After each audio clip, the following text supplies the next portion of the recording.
Bagaimana jika bertahan justru melemahkan Anda? Bagaimana jika perlawanan terbaik bukanlah argumen atau usaha untuk mempertahankan, melainkan kepergian yang tak bersuara? Ini bukan tentang amarah, bukan pembuktian diri, dan bukan pula strategi balas dendam. Ini adalah keputusan yang sederhana namun sulit. Memilih kedamaian di atas keterikatan.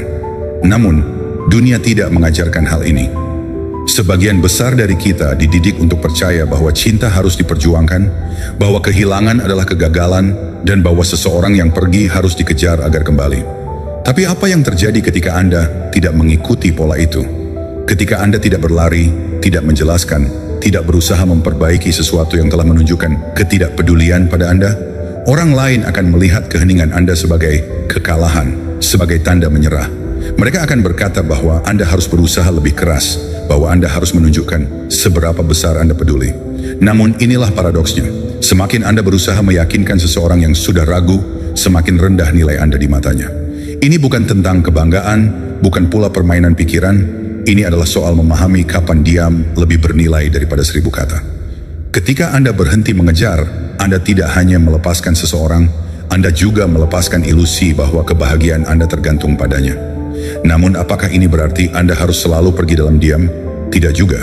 Ada saatnya memperjuangkan sesuatu memang diperlukan, ada momen di mana komunikasi bisa menyelamatkan hubungan. Tapi ada juga batas tipis antara berjuang dengan sia-sia dan mempertahankan harga diri Anda. Jika seseorang dengan mudah membiarkan Anda pergi, tidakkah itu cukup menjadi jawaban? Jika kehadiran Anda tidak dihargai, apakah benar Anda harus membuktikan nilai Anda?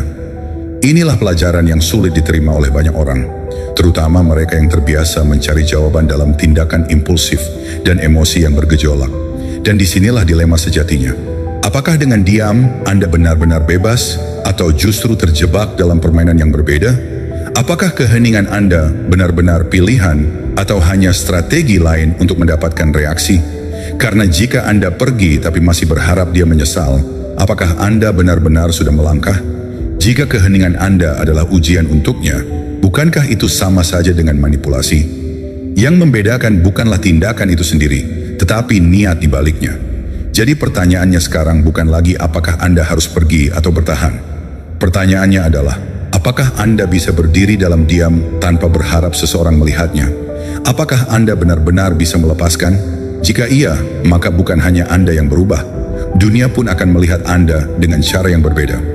Jika Anda sudah selesai memberikan kekuatanmu, jika Anda siap untuk menguasai pikiranmu dan bergerak dengan tidak dapat dia kendalikan, tekan tombol suka, berlangganan, aktifkan notifikasi, dan komentar di bawah.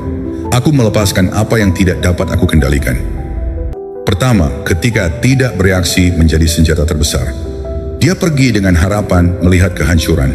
Dia ingin melihat Anda tersesat dalam kebingungan, mencoba memahami kepergiannya dengan serangkaian pesan yang tidak terbalas, panggilan yang diabaikan, atau bahkan postingan samar yang penuh kode di media sosial. Dia menunggu reaksi itu, karena bagi kebanyakan orang, kehilangan seseorang berarti kehilangan kendali. Tetapi yang tidak dia duga adalah keheningan Anda. Tidak ada permohonan, tidak ada permintaan penjelasan, tidak ada usaha untuk mencari kepastian. Hanya ketenangan yang memukul lebih keras daripada amukan atau ratapan apapun. Sebagian besar orang salah paham dengan konsep ini. Mereka mengira tidak bereaksi berarti tidak peduli. Tetapi kenyataannya itu berarti Anda lebih peduli terhadap harga diri Anda sendiri daripada sekadar mencari validasi dari seseorang yang memilih untuk pergi. Reaksi emosional adalah bentuk ketundukan. Itu menunjukkan bahwa dia masih memiliki kekuatan atas pikiran Anda. Tetapi ketika Anda memilih diam, Anda mengirimkan pesan yang jauh lebih kuat. Anda tidak lagi memiliki kendali atas saya. Keheningan itu bukan tanda ketidakpedulian, melainkan bentuk penguasaan diri yang lebih dalam, yang menyampaikan bahwa Anda cukup kuat untuk tidak membiarkan tindakan orang lain menentukan keadaan emosional Anda. Di dunia psikologi, tidak ada yang lebih mengusik seseorang daripada ketidakpastian. Ketika Anda bereaksi, Anda memberinya kepastian, naskah yang bisa dia mainkan. Tetapi ketika Anda diam, dia mulai bertanya-tanya. Apakah dia salah menilai arti keberadaannya dalam hidup Anda? Apakah dia telah kehilangan sesuatu yang berharga? Apakah Anda benar-benar tidak peduli atau justru lebih kuat daripada yang dia duga? Tiba-tiba, keheningan Anda tidak lagi sekadar ketidakhadiran, tetapi sebuah teka-teki. Dan teka-teki selalu memiliki daya tariknya sendiri. Namun, apakah ini hanya strategi untuk membuatnya menyesal? Atau ini adalah cerminan dari seseorang yang benar-benar telah beranjak dari ketergantungan emosional? Tidak bereaksi bukan berarti Anda bermain permainan manipulatif. Ini tentang memegang kendali atas diri sendiri, memilih ketenangan daripada kekacauan, memilih martabat daripada ketidakpastian. Jika Anda sudah lelah membuat keputusan dari tempat yang lemah, jika Anda siap mengambil kembali kendali atas diri sendiri, maka biarkan tindakan Anda berbicara lebih keras daripada kata-kata yang tak perlu diucapkan. Saya menguasai emosi saya, mereka tidak menguasai saya. Kedua, ketika permainannya tidak lagi berjalan, dia pikir dia mengendalikan jalannya. Dia percaya bahwa dengan menciptakan jarak, dia bisa menarik perhatian Anda tanpa benar-benar berkomitmen. Sedikit kehangatan untuk membuat Anda bertahan, sedikit penarikan untuk menjaga Anda tetap mengejar. Ini bukan kebetulan, ini pola. Dorong dan tarik, hangat dan dingin. Dan kebanyakan pria terjebak di dalamnya. Mereka menyesuaikan diri, mereka memberikan lebih banyak. Mereka melanggar batas mereka sendiri hanya untuk tetap berada dalam permainan yang bukan milik mereka. Tetapi tidak dengan Anda, karena Anda tidak bermain. Anda tidak mengikuti aturan yang dia buat. Saat dia menjauh, Anda tidak mengejar. Saat dia menahan, Anda tidak mengisi kekosongan. Tidak ada permohonan, tidak ada argumen, tidak ada usaha untuk membuktikan nilai Anda. Hanya satu tindakan sederhana. Anda berhenti berpartisipasi, dan disitulah segalanya berubah. Karena kekuasaan dalam hubungan tidak pernah diambil, tetapi diberikan. Dan ketika Anda berhenti menyerahkan kendali Anda kepadanya, ketika Anda tidak lagi bereaksi seperti yang dia harapkan, permainan itu runtuh. Dia berpikir bahwa perhatiannya adalah hadiah, sesuatu yang bisa ia tawarkan dan tarik kembali sesuka hati. Tetapi Anda menunjukkan bahwa Anda tidak membutuhkannya. Harga diri Anda bukanlah sesuatu yang bisa dinegosiasikan. Stoicisme mengajarkan Anda untuk tidak pernah mengorbankan ketenangan demi validasi orang lain. Dan dalam psikologi, ketidakpastian adalah senjata yang lebih kuat daripada kepastian. Saat dia menyadari bahwa Anda tidak lagi dapat dipermainkan secara emosional, bahwa Anda tidak lagi bereaksi terhadap polanya, itulah saat dia mulai merasakan kehilangan. Bukan kehilangan perhatian Anda, tetapi kehilangan kendali. Dan ini adalah momen di mana seorang pria menjadi lebih dari sekadar kenangan. Dia menjadi tak terlupakan. Bukan karena dia memainkan permainan lebih baik, tetapi karena dia menolak bermain sejak awal. Karena ketika Anda berhenti menyesuaikan diri demi diterima, ketika Anda tidak lagi menekuk standar Anda hanya untuk menjadi pilihan, saat itulah Anda benar-benar bebas. Saya tidak bermain-main, saya menetapkan aturan. Ketiga, ketika perhatian menjadi langka, kehilangan menjadi nyata. Awalnya dia tidak menyadari perubahan itu. Anda hanya sedikit lebih pendiam, sedikit kurang tersedia, sedikit lebih jauh. Dia menganggap ini hanyalah fase bahwa Anda akan kembali seperti biasa. Namun, seiring waktu, energi Anda perlahan menghilang. Tidak ada drama, tidak ada pengumuman, hanya ketidakhadiran yang mulai terasa. Kehadiran yang dulu ia anggap biasa kini mulai terasa langka, dan itulah saat kesadaran menghantamnya. Bukan dalam sekejap, tetapi bergelombang. Perhatian adalah mata uang, sesuatu yang memiliki nilai. Semakin bebas Anda memberikannya, semakin murah harganya. Tetapi ketika Anda menariknya kembali, tanpa perlu peringatan atau pembuktian, tiba-tiba ia menjadi sesuatu yang diinginkan. Ini adalah kenyataan yang kebanyakan pria gagal pahami.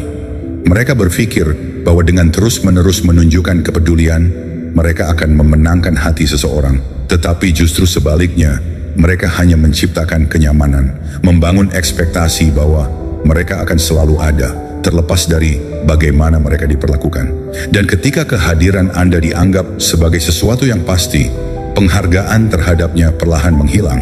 Namun ketika Anda menarik diri, bukan karena marah, bukan karena ingin membalas, tetapi karena Anda menghargai diri sendiri, lebih dari sekadar keinginan untuk diakui, keseimbangan mulai bergeser.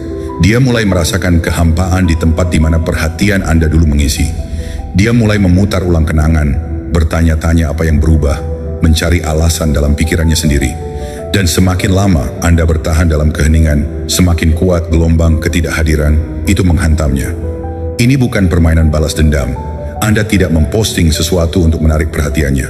Anda tidak mencari validasi dari luar. Anda hanya sibuk dengan hidup Anda, dan ketidakhadiran Anda berbicara lebih keras daripada kata-kata apapun yang bisa Anda ucapkan. Dan di sanalah perbedaan terjadi.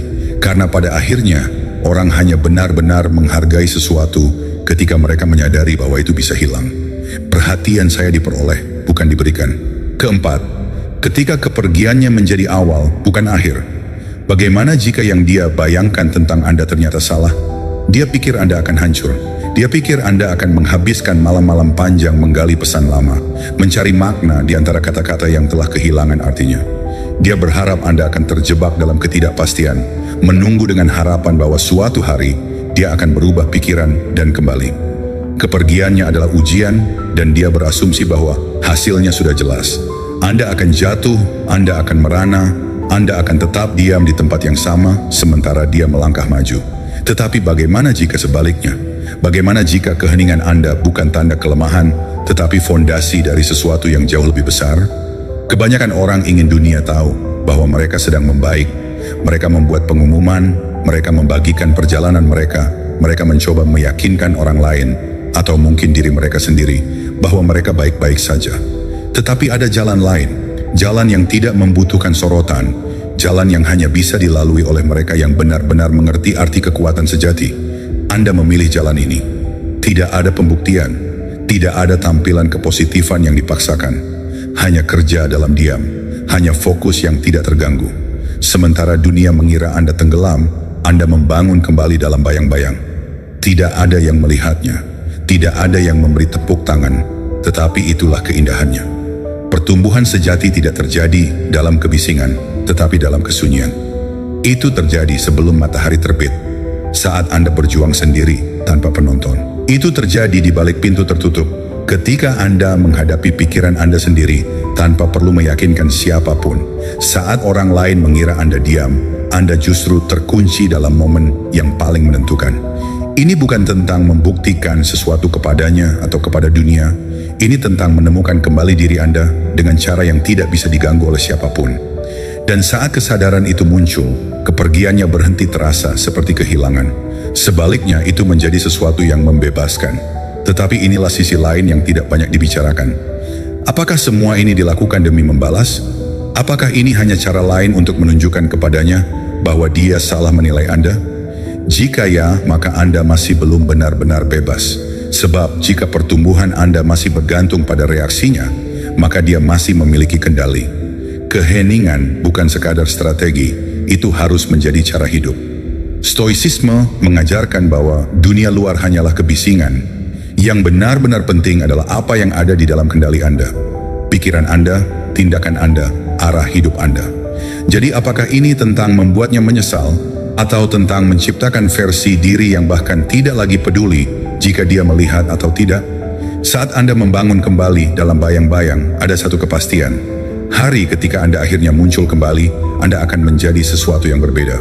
Lebih tajam, lebih kuat, lebih fokus, bukan lagi seseorang yang dia tinggalkan, tetapi seseorang yang telah berkembang melampaui masa lalu. Dan di saat itu, bukan Anda yang terjebak di kenangan, tapi dia. Dia mengira Anda akan tetap di tempat yang sama.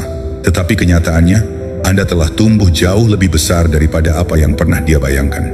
Saya berevolusi dalam keheningan. Kemajuan saya berbicara untuk saya. Kelima, ketika rasa sakit tidak lagi melemahkan, tapi menguatkan.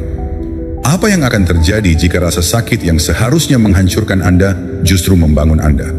Jika setiap pukulan emosional yang menyesakkan dada, setiap pertanyaan tak terjawab yang menghantui di tengah malam, bukanlah akhir dari segalanya, tetapi awal dari sesuatu yang lebih besar.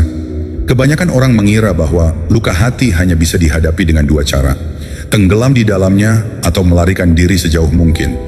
Mereka menghindarinya dengan gangguan, mencari pelarian dalam hiburan sementara, dalam validasi instan, dalam pengejaran hal-hal yang hanya memberikan kenyamanan sesaat. Tapi kenyamanan bukan kekuatan, penghindaran bukan kemenangan, dan rasa sakit tidak akan pernah benar-benar hilang.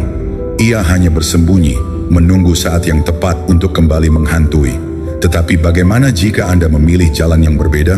Bukan lari, bukan mengubur perasaan dalam gangguan, tetapi menatap langsung ke dalamnya, merasakannya sepenuhnya, tidak menolaknya tetapi menggunakannya, tidak menyangkal luka itu ada, tetapi mengubahnya menjadi sesuatu yang lebih kuat.